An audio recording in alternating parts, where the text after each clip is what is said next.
O tema dessa mensagem é Isaías, de crente morno a grande profeta. Agora flui um pouco melhor para mim. Amém? Enfim, o profeta Isaías, então, ele é um dos profetas maiores, né, do Antigo Testamento. Nós temos ali Daniel também, um dos profetas maiores. Nós temos também Jeremias, um dos profetas maiores. E aí nós temos os profetas menores. Cada um desses profetas deixou ali as suas profecias registradas. O profeta Isaías, ele é um dos profetas que mais recebeu revelações ali sobre o Messias, né? Nós temos várias profecias ali. Existem outras profecias também, mas é aproximadamente umas 340 a 350 profecias sobre Jesus só no Antigo Testamento. E as que não se cumpriram ainda na primeira vinda de Cristo, provavelmente vão se cumprir na segunda vinda de Cristo. E o profeta Isaías foi uma pessoa usada grandemente por Deus. Mas Isaías já foi morno, já foi um crente morno, e nós vamos entender o porquê que eu escolhi Isaías para ser um exemplo dessa mensagem. Então, o profeta Isaías, ele também é considerado como o apóstolo Paulo do Antigo Testamento, por conta do seu estilo literário e por conta da profundidade como ele traz as revelações de Deus ali. Uma das filhas do profeta Isaías casou-se com o rei Ezequias. Ele era uma pessoa entrosada ali na corte dos reis. Então nós o vemos ali como profeta que estava sempre ali influenciando ali, convivendo com as pessoas ali da alta sociedade ali do reino de Israel. Nós vamos fazer uma leitura aqui em Isaías 6, no capítulo 1, o versículo 8, onde é basicamente a abertura aí do ministério do profeta Isaías. Tem algumas profecias antes, mas a maioria dos teólogos concorda que o momento do início do ministério do profeta Isaías é exatamente no momento de início dessa visão. Então, a partir dessa visão aí, Deus comissiona Isaías e ele sai aí da sua condição de crente morno, e vocês vão entender o porquê mais à frente, para um grande profeta de Deus. Então vamos fazer leitura aí em Isaías 6, 1 e 8. Nos diz assim a palavra de Deus: No ano em que morreu o rei Uzias, eu vi também ao Senhor assentado sobre um alto e sublime trono, e a cauda do seu manto enchia o templo. Serafins estavam por cima dele, cada um tinha 6 asas, com 2 cobriam os seus rostos, e com 2 cobriam os seus pés, e com 2 voavam, e clamavam uns aos outros, dizendo: Santo, Santo é o Senhor dos exércitos, toda a terra está cheia da sua glória. E os umbrais das portas se moveram do que clamava, e a casa se encheu de fumaça. Então disse eu: ai de mim, pois estou perdido, porque sou um homem de lábios impuros, e habito no meio de um povo de impuros lábios. E os meus olhos viram o Rei, o Senhor dos exércitos. Porém, um dos serafins voou para mim, trazendo na sua mão uma brasa viva, que tirara do altar como uma tenaz. E com a brasa tocou a minha boca, e disse: Eis que isto tocou os teus lábios, e a tua iniquidade foi tirada, e expiado o teu pecado. Depois disso, ouvi a voz do Senhor que dizia: A quem enviarei, e a quem há de ir por nós? Então disse eu: Eis-me aqui, envia-me a mim. Então, basicamente, essa é a grande visão que Isaías teve ali, e que essa visão aqui foi responsável para que o ministério de Isaías começasse. Então, nós temos o Isaías antes dessa visão. Ele vivia ali no reino de Uzias. Uzias foi um grande rei de Israel, embora falho, como vários outros reis, né? Mas era um rei muito inteligente, era um rei muito capaz. Ele conquistou ali vários territórios novos para o povo de Israel. Ele organizou os exércitos de Israel, construiu máquinas de guerra, ele fez alianças políticas, ele fez alianças de uma tal maneira que ele conseguiu trazer a paz para o reino de Israel. Então, Isaías, até os 40 anos, que é o momento dessa visão aqui de Isaías, ele viveu uma vida de paz, ele viveu uma vida de tranquilidade. E o que acontece quando a gente vive uma vida de paz, quando a gente vive uma vida de tranquilidade? Eu não sei se isso já aconteceu com você, mas muito provavelmente sim. você fica tranquilo, né? Você fica na boa. Isaías viveu praticamente esses 40 anos dessa forma. Embora aquele reino tivesse problema, mas era um reino próspero, um reino de paz. E por ele ser uma pessoa próxima à corte, as condições de Isaías também não eram condições ruins. Então ele diz nessa visão aqui que no ano que morreu o rei Uzias. Quando o rei Uzias morre, as coisas começam a mudar. Então Isaías, durante o reinado de Uzias, ele está praticamente vivendo na zona de conforto. Ele está confortável ali. E quando a pessoa vive da zona de conforto, ela fica morna. Porque você não precisa tomar atitudes, você não precisa se preocupar. Tem muita gente que costuma dizer que quando a gente está bem, na bênção, a gente não ora tanto quando a gente está na prova. Não é verdade? Quando a gente está na prova, a gente busca o Senhor. Isso gera mais intimidade com Deus. Isso é do ser humano. Você está passando por uma dificuldade, você se apega com Deus. Você está passando por uma doença, você se apega com Deus. E eu não estou dizendo que Isaías não era uma pessoa crente em Deus. Eu não estou dizendo que Isaías não tinha exatamente um relacionamento com Deus. Mas pelo texto aqui nós entendemos que ele era uma pessoa meio que relapsa. E quando o rei Uzias morre, ele sai ali da sua zona de conforto e ele começa talvez a se preocupar, porque até então Uzias resolvia todos os problemas, você tinha paz. Isso era comum nas nações. Muitas vezes quando o povo tinha um rei forte, né, e a gente observa isso até hoje, nos políticos, nos governantes. Quando você tem um governante forte, todas as outras nações que estão ao redor ali, de certa forma respeitam, de certa forma recuam. Então era mais ou menos essa a figura de Uzias. Mas quando Uzias morre, eu acho que todos os reinos que estavam ao redor ali, eles começam a ver a possibilidade talvez de atacar Israel, de derrubar ali aquele reinado, de conquistar aquele povo. E talvez por isso, eu não estou dizendo que foi isso, ele se preocupa, ele começa a temer, ele começa a se preocupar. E é bem possível que durante essa preocupação ali, ele comece a buscar a Deus. Ele comece a clamar a Deus, ele comece a pedir a Deus algum posicionamento. O que vai acontecer agora?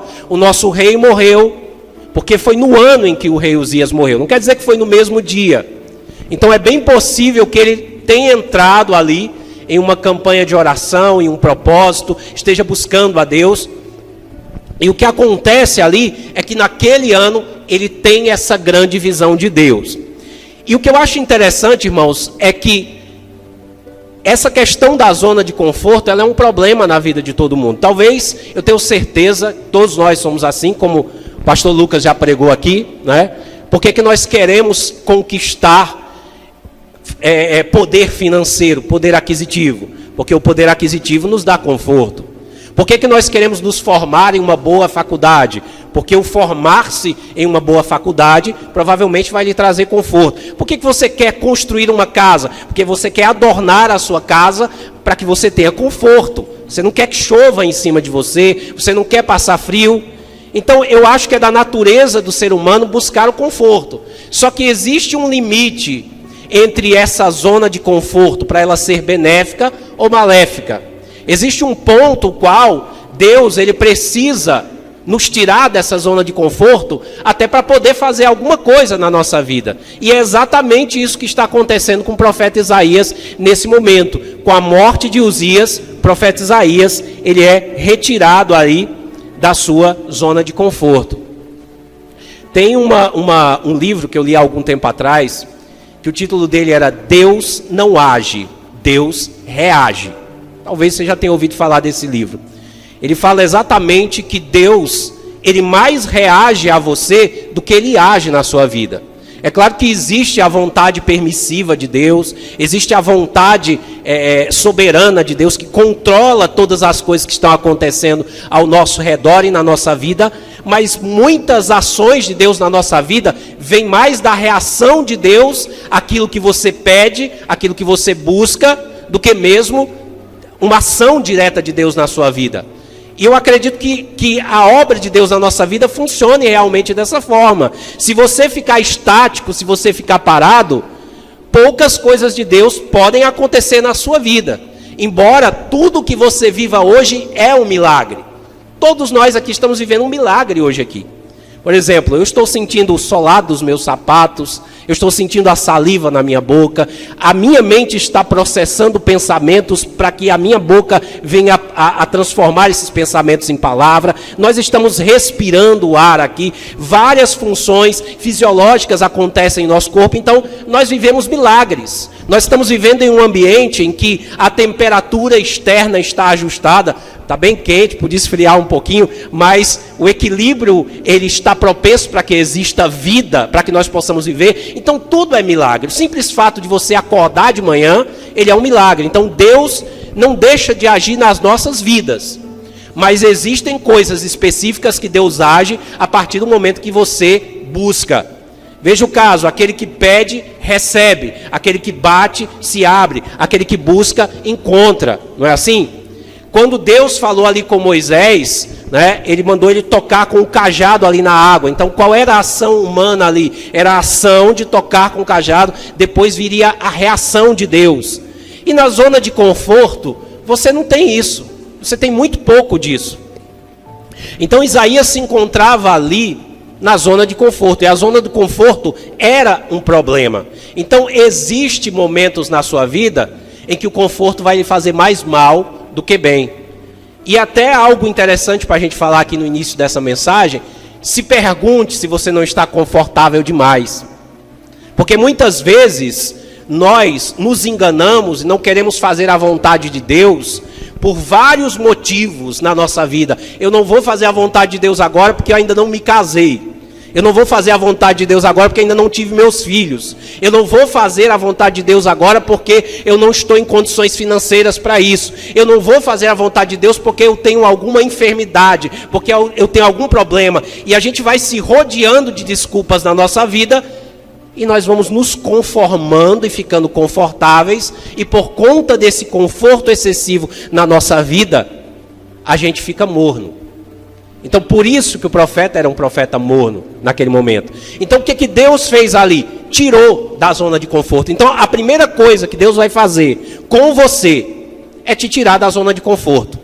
Quando Deus quiser agir na sua vida, Ele vai tirar você da zona de conforto. Veja um exemplo aqui que eu gostaria de citar aqui. O exemplo de Abraão. Tenho certeza que você já ouviu falar de toda a trajetória de Abraão. Eu acho interessante a trajetória de Abraão. Abraão, ele morava em Ur dos Caldeus, que foi chamada de Ur dos Caldeus. A cidade de Ur era uma grande metrópole naquela época ali. Ela chegou a ter mais ou menos 300 mil habitantes.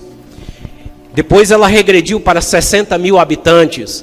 Ur tinha escolas, Ur tinha faculdades, Ur tinha fundição de metal. Você encontra descobertas arqueológicas, tabletes de argila, descrevendo o dia a dia dos alunos em uma escola em Ur. Tem até um tablete que eu estava vendo que eu achei interessante, onde o menino dizia que hoje ele teve que fazer uma redação. Isso existia em Ur. E ele disse que cometeu alguns erros nas palavras e o professor bateu nele com uma vara. Naquela época a educação em Ur era uma coisa que era levada a sério. E era uma cidade bem organizada, era uma cidade que tinha zigurates enormes, bem construídos, com tijolos de pedra e barro e betume ali para segurar ali como argamassa. Uma cidade bem grande ali que está situada hoje ali naquela região do Iraque. E era uma grande metrópole, então imagina que Abraão vivia confortavelmente ali em Ur dos Caldeus. E Abraão, a família de Abraão era ligada também a família dos governantes ali naquele lugar. Então olha só que coisa interessante. Deus chega ali para Abraão que está no conforto ali, porque ele também vivia na zona do conforto. Ele queria fazer algo na vida de Abraão, porque quando Deus quer abençoar uma nação, Ele chama um homem. E Ele chamou Abraão. Ele poderia ter chamado para Abraão e ter feito a promessa da seguinte forma: olha, Abraão, eu vou levantar de você uma grande nação. Eu vou fazer um negócio aqui em Ur mesmo, porque aqui já tem toda a estrutura para a gente fazer com que a coisa cresça. A gente já tem aqui todas as estradas pavimentadas. Em Ur tinha aquedutos que fazia com que todo o cultivo naquele lugar fosse sustentável. Então você tinha um lugar perfeito para que Abraão florescesse e uma grande nação forte e poderosa nascesse ali. Mas Deus precisava tirar aquele homem ali da zona de conforto. Muitas vezes nós passamos por situação na nossa vida que pode até estar difícil, a gente se pergunta, por que eu estou vivendo isso? Mas é Deus te tirando da zona de conforto, porque na zona de conforto nada acontece. É muito bom a zona de conforto. Olha, viver na zona de conforto é a coisa mais maravilhosa que existe. É maravilhoso. Quem é que não quer viver? Só que nada acontece. Nunca vai sair daquela situação ali. Você quer ver milagre de Deus na sua vida? Saia da zona de conforto. Você quer ver as coisas acontecendo? Saia da zona de conforto. Tem uma frase que o pessoal atribui a Einstein, que eu não sei, tenho certeza se é, que ele diz que a definição de loucura é você fazer sempre a mesma coisa, esperar resultados diferentes. Então, por mais que a zona de conforto você está vivendo seja boa, é isso aí a sua vida. A zona de conforto, as coisas não passam disso. É medíocre. Medíocre quer dizer na média. Ah, eu estou bem, mas é isso que você quer para a sua vida? Viver na zona de conforto para sempre? Aí Deus vai e chama Abraão e diz, olha Abraão, sai do meio da tua parentela, tem que sair do meio da parentela, e vai para uma terra que eu te mostrarei. Abraão poderia ter dito, onde é a terra geograficamente aqui? Me mostra aqui no mapa. Deus não mostrou. Deus disse, simplesmente vai. Vai andando aí no caminho, que no caminho eu vou revelando as coisas para você. Começou a colocar sonhos na cabeça de Abraão, começou a fazer com que Abraão olhasse um pouco mais além da zona de conforto em Ur, porque por mais que Ur fosse bem estruturada e grande, o que Deus tinha na vida de Abraão era maior do que aquilo que acontecia em Ur. Então, por mais que a zona de conforto para você hoje seja boa, o que Deus tem para você é maior do que isso. Aí Deus vai e começa a colocar ali, instigar o coração daquele homem para que ele tomasse uma atitude, sai do meio da tua parentela. E Abraão era rico, como a gente sabe muito bem. Ele tinha várias ovelhas. Nós tivemos ali a discussão ali entre o seu sobrinho ali, Ló, né, com ele ali, separaram-se ali, a briga de pastores ali, uma confusão grande. Então imagina ali pegar todo aquele aparato. Você está em uma cidade, uma metrópole grande, com prédios, edifícios para aquela época, com aquedutos, com um sistema político funcionando, com muralhas bem protegido, com uma economia girando, e vai sair lá para o deserto, pega toda a tua estrutura e vai. É muito difícil alguém para que tenha coragem de fazer isso. Muito difícil. Mas ele acreditou na promessa de Deus e foi. E ele pegou a sua esposa ali, né? Eu estava rindo hoje falando, Sara era uma novinha de quase 100 anos. E Abraão estava com medo ali dos reis darem em cima dela, né? Teve que dizer que ela era irmã dele, porque eles vão olhar e vão achar ela muito bonita e vão... Mas é incrível, né? Eu fico imaginando como era a aparência desses patriarcas, porque com 100 anos ainda estavam, com certeza, melhor do que nós aqui. Né? E ele sai ali para uma terra que Deus ia mostrar. Sai, simplesmente sai. E as coisas vão acontecendo. E as coisas vão ocorrendo. E eu acho interessante isso. Tem uma frase que eu gosto bastante, que ela diz o seguinte, que se você quer ouvir a voz de Deus, abaixe o volume do mundo. Muitas vezes Deus impele esses homens para os desertos, para que eles se desconectem, se desliguem de todas essas coisas que estão acontecendo no redor. Então essas adversidades vêm porque nós estamos tão entranhados em tudo que está acontecendo ao nosso redor, que nós já não conseguimos mais escutar a voz de Deus. Então Deus precisa tirar a pessoa daquele círculo, daquela situação, e jogar ali fora da zona de conforto. Um outro caso interessante também, de tirada da zona de conforto, é a questão de Moisés. Moisés nós conhecemos muito bem, né? Ele foi colocado ali naquele rio, ali no meio dos juncos, pela sua mãe. E ele desceu ali naqueles juncos e foi pego ali pelas servas da filha de Faraó. E foi criado ali pela filha de Faraó. Foi criado na cultura egípcia. 40 anos ele passou como egípcio.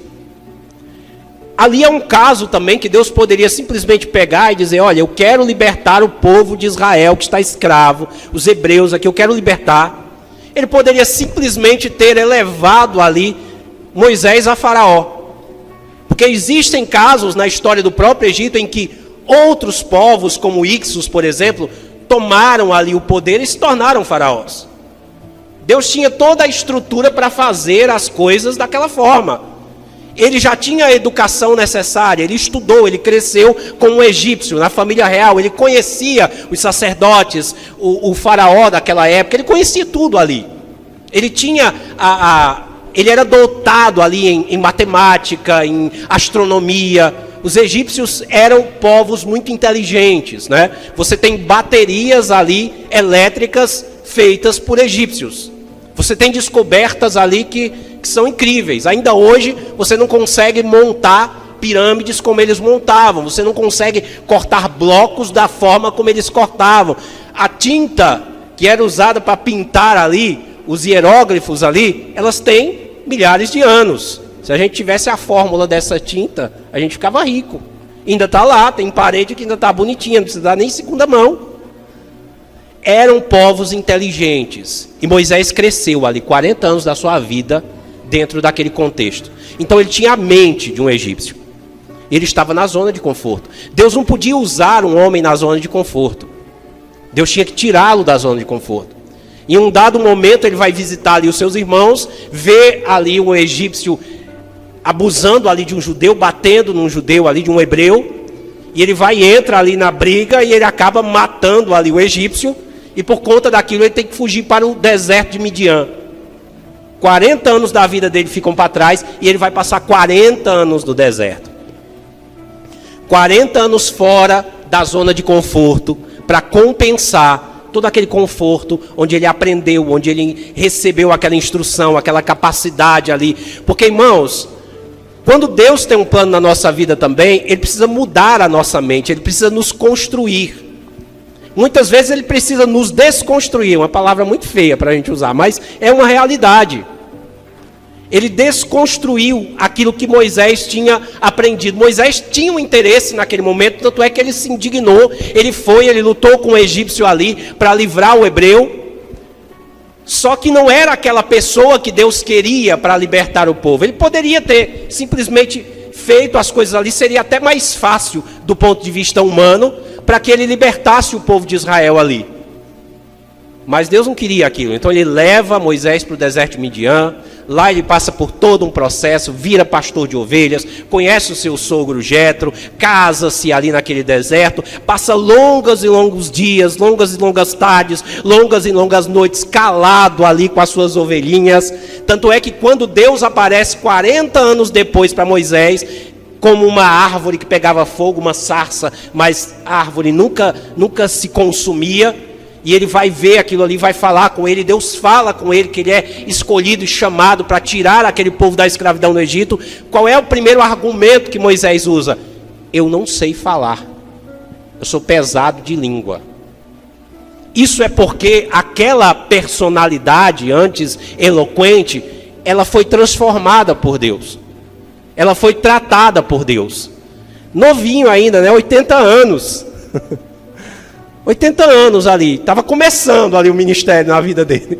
Olha o tempo que levou, irmão. 40 anos foi enchendo de conhecimento egípcio ali, se preparando ali. Achava que estava pronto, não estava. Depois foi para o deserto para sofrer lá no calor escaldante. Depois mais 40 anos, quando ele achou que já ia morrer, que já acabou aí. Não, agora é que vai começar, meu querido.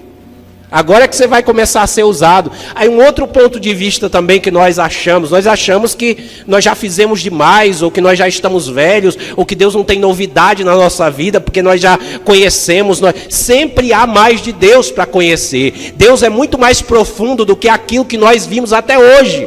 O que nós vimos hoje é apenas uma gota daquilo que Deus é. Aí ele vai e começa a conhecer Deus ali. Ele diz, eu não sei falar, Deus. Jesus não, Deus. Aí o que acontece? Ele diz, não, os teus irmãos vão falar aí por você, faz aquele acordo lá com Deus e ele vai. Mais 40 anos ali, lutando com aquele povo difícil, com aquele povo trabalhoso, com aquele povo complicado, e você vê que ainda tem obra. Ali chegou no ponto para fazer alguma coisa. 40 anos servindo a Deus ali e morre com 120 anos. E alguns vão dizer que Moisés foi um homem, né, que passou 40 anos achando que podia fazer alguma coisa para Deus. Depois mais 40 anos no deserto, aprendendo que não podia fazer nada para Deus. E depois mais 40 anos vendo o que Deus podia fazer através dele. Houve todo um processo, houve todo um trabalho, houve todo ali um trabalhar de Deus para que aquilo acontecesse. Então, a primeira coisa que acontece na vida desses homens é Deus tirá-los da zona de conforto. Então, quando você estiver confortável, não necessariamente é o plano de Deus na sua vida, é o projeto de Deus na sua vida. Vamos voltar lá para o texto inicial, porque tem um ponto interessante que eu grifei aqui. Então, no ano em que morre o rei Uzias, ele vê o Senhor. E olha só que coisa interessante. Eu vi também o Senhor assentado sobre um alto e sublime trono, e a cauda do seu manto enchia o templo. A visão de Isaías ela é tão tremenda que ele viu o Senhor assentado em um alto e sublime trono. Quando Moisés pede para ver a glória de Deus, Deus não deixa que Moisés veja. Ele diz, olha, eu vou te jogar na fenda de uma rocha, vou tampar a rocha com a minha mão e vou passar por você, e você vai ver a minha glória pelas costas. Mas Isaías viu o Senhor assentado sobre um alto e sublime trono. E ele não só viu o Senhor assentado sobre um alto e sublime trono, mas ele também viu aqui a cauda do seu manto que enchia todo o templo. Serafins estavam por cima dele, cada um tinha 6 asas, com 2 cobriam seus rostos, com 2 cobriam seus pés, e com 2 voavam, e clamavam uns aos outros, dizendo, Santo, Santo, Santo é o Senhor dos exércitos, toda a terra está cheia da sua glória. E os umbrais das portas se moveram, e a voz que clamava, e a casa se encheu de fumaça. Então disse eu, ai de mim, pois estou perdido, pois sou um homem de lábios impuros, e habito no meio de um povo de impuros lábios. E aí eu digo que o profeta é morno, exatamente por isso. Porque a primeira coisa, quando ele é colocado ali a visão de Deus na sua vida, ele se toca de quem ele é. Eu sou um homem de lábios impuros, e habito no meio de um povo de impuros lábios. Ele sabia exatamente qual era o seu pecado. É o que acontece conosco. Todos aqui, tenho certeza absoluta, sem medo de errar, sabem exatamente onde é o seu pecado. Sabem exatamente em que é que você falha, em que é que você erra. Só que a mornidão, ela traz conforto para que o pecado aconteça na sua vida. Às vezes você nem sente o pecado. Você só vai conseguir sentir o pecado quando você dá de cara com Deus, com o poder de Deus na sua vida. Porque quando você está morno, o pecado convive em harmonia com você. Tem uma música antiga que diz, o pecado não dói. É preciso cuidado com esse tal de pecado, o pecado não dói. Se o pecado doesse, muitos não pecariam, temeriam a Deus, assim seria melhor. O pecado não dói, a gente se acostuma com o pecado. O pecado é prazeroso, o pecado é confortável. Muitas vezes você está ali na displicência espiritual e o pecado ainda concorda com você e diz, é isso aí mesmo. Agora você está vivendo o melhor de Deus na sua vida. É, irmãos, é desse jeito. Então o profeta Isaías, quando é colocado diante da grandiosidade de Deus, do poder de Deus, da presença de Deus, a primeira coisa que ele diz, espera aí, tem um erro em mim. Eu vou morrer. Porque olha só quem eu sou. Ele está dizendo ali naquele momento, eu sou um homem de lábios impuros. Eu não sei qual era a impureza dos lábios dele. Talvez mentir, talvez palavrões, mas ele era um homem de lábios impuros, ele afirma. E habito no meio de um povo de impuros lábios. Ele está dizendo que eu estou indo com a maré. Eu sou um com essa multidão. Eu estou fazendo o que eles fazem. Eu estou vivendo o que eles vivem. Eu estou em concordância com eles. Então, o poder de Deus, a presença de Deus fez com que Isaías visse que aquela ali não era a posição de um homem de Deus, de um profeta de Deus. Eu tenho certeza que talvez você seja acusado por Espírito Santo em alguns momentos sobre isso. A melhor coisa que você tem a fazer é fazer como Isaías fez, confessar o seu pecado ali. Porque a solução do pecado, ela veio logo em seguida. e com a brasa tocou a minha boca.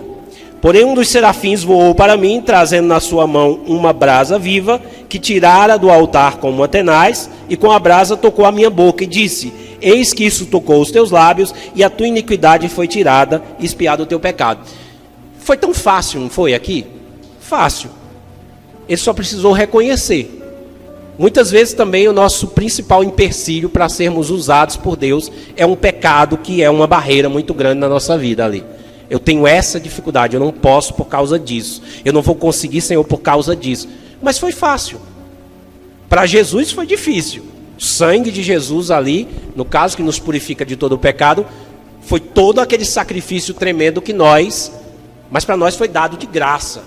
Nós recebemos como um dom imerecido. Ele só precisou reconhecer aqui. Aí houve um mover espiritual, algo que não dependeu dele exatamente, porque a parte que cabia a ele foi reconhecer o pecado, é a parte que nos cabe. Aí veio um anjo com uma tenaz e tocou nos lábios dele. Acabou o pecado ali, o pecado foi neutralizado. O empecilho ali que parecia talvez ser tão grande, foi tirado ali da frente. Então uma das coisas que você tem que entender é: a zona de conforto vai te tornar morno. E a mornidão, ela vai gerar o pecado em você. O pecado vai conviver com você normalmente. Mas você não deve aceitar isso. E eu sei que é difícil falar isso em palavras, porque a visão de Isaías foi uma experiência pessoal. Eu tenho certeza que talvez você não saia daqui hoje dizendo: Deus, eu entendi a palavra, eu preciso tomar cuidado, eu preciso me livrar do pecado.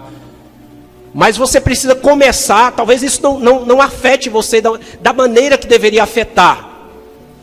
Mas se você começar, talvez como o profeta Isaías começou, porque eu acredito que quando o rei Uzias morre, ele começa a se preocupar. Ele começa a pedir que Deus faça alguma coisa, que Deus se revele, que Deus trabalhe, que Deus opere, que Deus faça, que Deus livre. E chegou um momento em que Deus revelou-se pessoalmente a ele. Eu sei que para que haja mudança na nossa vida, Deus precisa se revelar pessoalmente a você.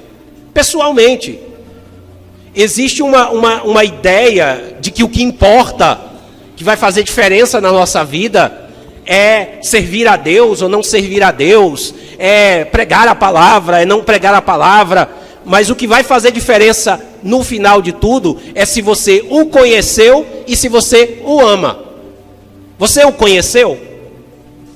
A pergunta que você deve se fazer hoje é essa: você conheceu a Jesus? Conheceu, teve experiências com Ele? Esse conhecer é ter experiências com Ele. E você o ama?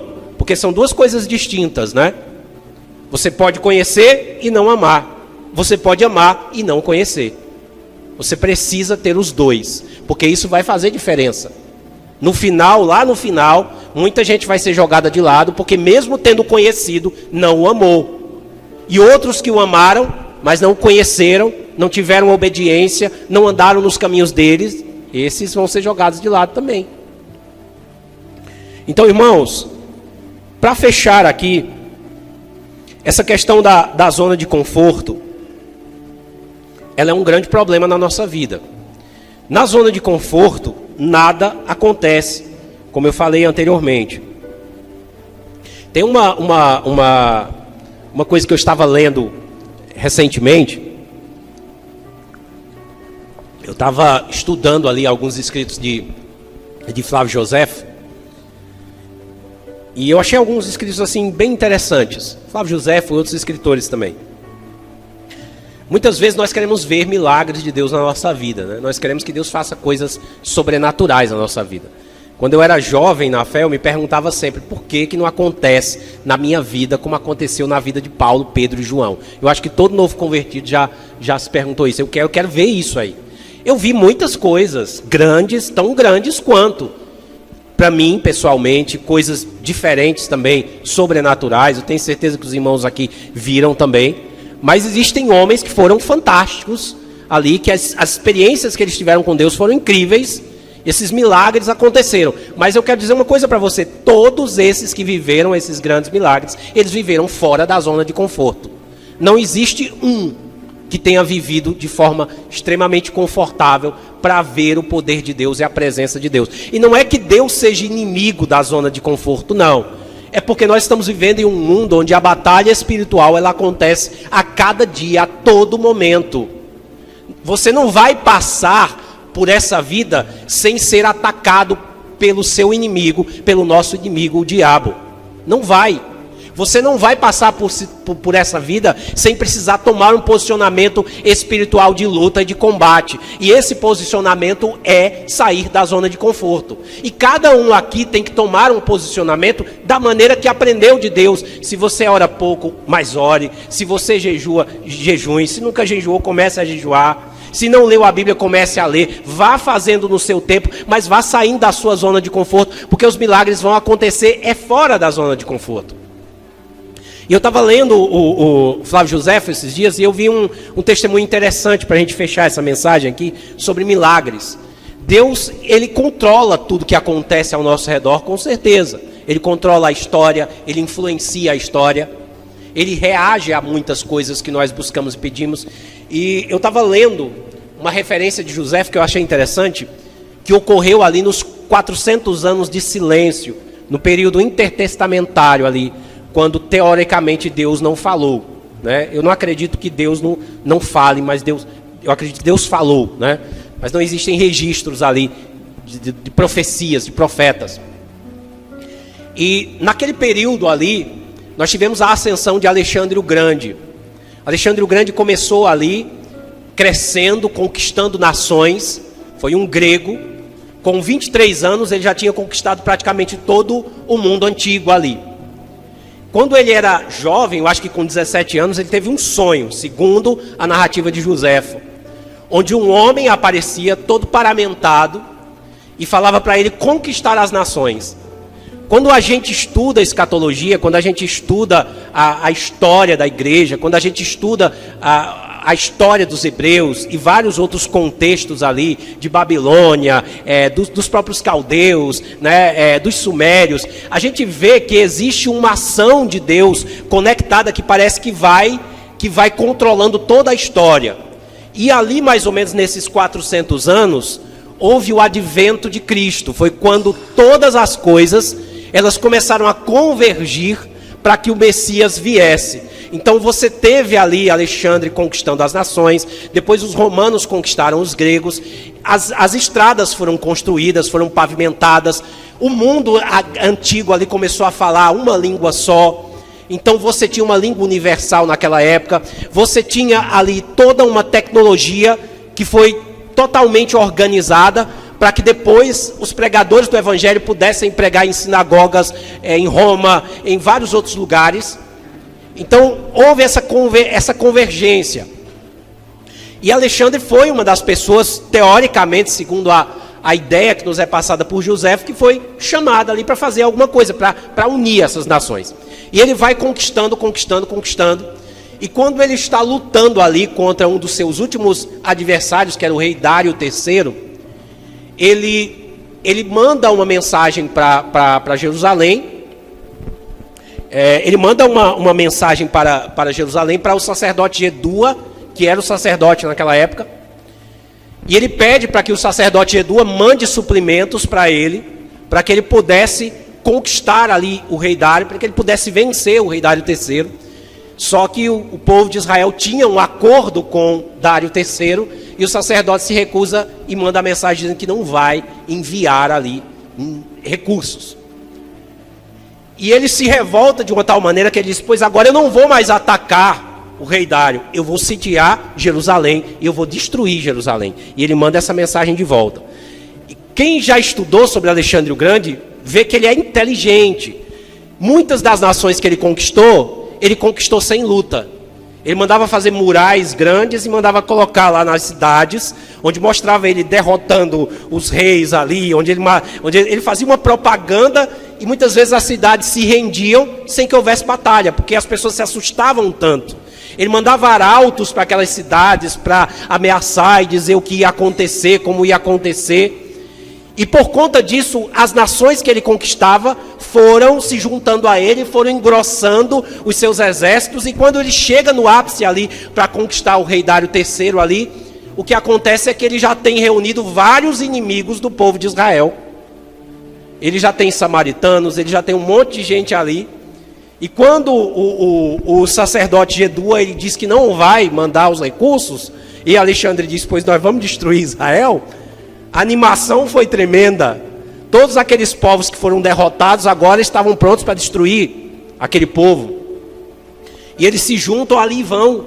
E quando eles chegam ali naquele lugar, Deus dá um sonho ao sacerdote e diz para que ele aparamente o povo, se vista com a estola sacerdotal, vista os outros sacerdotes, prepare os levitas e vão de procissão, adornem a cidade e vão de procissão para encontrar Alexandre. E eles encontram em um determinado lugar, possivelmente para a batalha. O povo fica extremamente assustado porque Israel seria massacrada, completamente ali destruída. E o que acontece é que quando Alexandre chega perante aqueles homens vestidos de sacerdote, ele se ajoelha e ele presta reverência ao sacerdote. E os homens que estão com Alexandre não entendem o que acontece, segundo as narrativas de Flávio Josefo, que foi contemporâneo ali aos cristãos primitivos. E ele diz o seguinte, depois ele explica, convida todos para entrarem, para prestar sacrifício ao Deus de Israel. Ele diz, quando eu era jovem, um homem apareceu em um sonho e disse para que eu conquistasse as nações. E esse homem estava vestido exatamente com as roupas que aquele sacerdote que me encontrou estava vestido. Esse Deus desse povo é o verdadeiro Deus e merece ser adorado.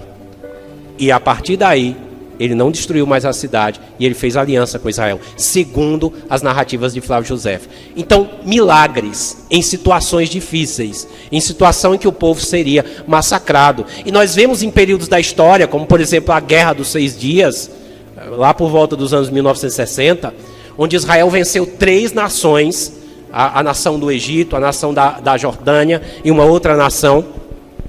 Se você for estudar sobre a história da Guerra dos 6 Dias, você vai ver que Israel enfrentou nações muito mais poderosas do que ela, aquele povo enfrentou. A nação do Egito era muito mais poderosa, superava em números, e eles venceram. Quando você vê a narração ali dos soldados dos outros exércitos, eles contam que os exércitos de Israel tinham no meio das suas fileiras soldados que se moviam muito rápido, que um matava 100, 150, 200 dos inimigos. Eles não conseguem entender como isso acontecia. Se moviam rápido demais. Você tem soldados, ainda hoje em vídeo gravado, que passavam por campos minados sem que explodisse uma mina, e quando o inimigo vinha e passava por cima, as minas explodiam. Deus, irmãos, ele ainda é o mesmo Deus que operava na época do Antigo Testamento. Deus ainda tem o mesmo poder que ele tinha naquela época. Ele ainda faz os mesmos milagres. Agora, pode ser que nós não estejamos vendo esses milagres de Deus, porque nós estamos na zona de conforto. Nós temos que ir lá, onde a batalha está acontecendo. É muito difícil, não é? Tem um louvor que os irmãos cantam e gostam de louvar, que diz, aquieta a minha alma, né? Que ele diz o seguinte, porque depender é como viver perigosamente mais. Eu preciso acreditar e confiar no que o Senhor me diz. É viver perigosamente. Andar com Deus é viver perigosamente, amém? Se a gente quer ver milagre de Deus na nossa vida, se a gente quer ver o poder de Deus na nossa vida, se a gente não quer ver, se a gente quer ser um grande profeta, a gente tem que sair da mornidão espiritual, amém? Então, a graça e a paz. A mensagem não foi exatamente o que eu gostaria. Eu comecei com esboço aqui, depois deixei o esboço para lá. Amém, glória a Deus.